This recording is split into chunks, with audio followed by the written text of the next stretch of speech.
বাংলাদেশি সিনেমার সুপারস্টার নাম বলতেই মাথায় আসে একটাই নাম, সাকিব খান। 2 দশকের ক্যারিয়ারে তিনি দিয়েছেন অসংখ্য সুপারহিট, তবে সাম্প্রতিক সময়েও তার জনপ্রিয়তা একটুও কমেনি। আজকের ভিডিওতে থাকছে সাকিব খানের বর্তমান সময়ের টপ 5 হিট সিনেমা, যেগুলো বক্স অফিস ও দর্শক প্রতিক্রিয়া দুই দিক থেকে শীর্ষে। 5 নম্বরে গোলুই, 2022। ঈদের সবচেয়ে আলোচিত সিনেমাগুলোর একটি ছিল গোলুই। এক গ্রামীণ প্রেম, নৌকাবাইজ ও সংস্কৃতিকে কেন্দ্র করে তৈরি এই মুভিতে সাকিবের লুক, অভিনয় আর মাসলিন মুড দর্শককে মুগ্ধ করেছিল।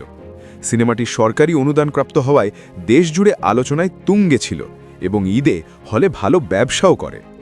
4 নম্বরে বিদ্রোহী, 2022। অ্যাকশনধর্মী এই সিনেমায় সাকিব খান ছিলেন একেবারে ডিফারেন্ট টোনে। স্টাইলিশ ফাইটিং, বড় স্কেলের ভিএফএক্স আর দেশপ্রেমের গল্প সব মিলিয়ে সিনেমাটি ঈদে দারুণ সাড়া ফেলে। বক্স অফিসেও বিদ্রোহী নিজেকে প্রমাণ করেছে সাকিবের সাম্প্রতিক হিটগুলোর মধ্যে অন্যতম হিসেবে। 3 নম্বরে নবাব এলএলবি, 2023।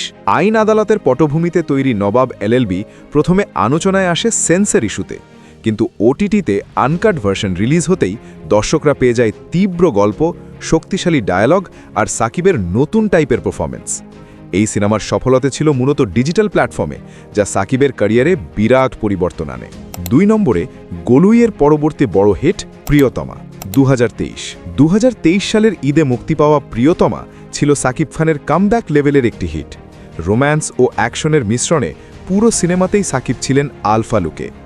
বাংলাদেশ ছাড়াও মধ্যপ্রাচ্যে অসাধারণ ব্যবসা করে সিনেমাটি। অনেকে বলেন এটা ছিল তার সাম্প্রতিক সময়ের সবচেয়ে এন্টারটেইনিং মুভি। সবশেষে বর্তমান সময়ের সবচেয়ে বড় হিট রাজকুমার। রিলিজের পরই সিনেমাটি সোশ্যাল মিডিয়ায় ট্রেন্ড করে ও হলগুলোতে দেখা যায় দর্শকের ঢল। সাকিব খানের স্টাইল, গান, গল্প সবকিছু মিলিয়ে এটি সাম্প্রতিক সময়ে তার সবচেয়ে সফল সিনেমা বলেই ধরা হয়। অনেকেই এটাকে তার ক্যারিয়ারের নতুন টার্নিং পয়েন্ট বলে। এই ছিল সাকিব খানের বর্তমানের সবচেয়ে আলোচিত 5টি হিট সিনেমা। আপনি কোন সিনেমাটি সবচেয়ে পছন্দ করেন? কমেন্টে নাম লিখে জানিয়ে দিন। আর ভিডিওটি ভালো লাগলে লাইক ও সাবস্ক্রাইব করতে ভুলবেন না। দেখার জন্য ধন্যবাদ।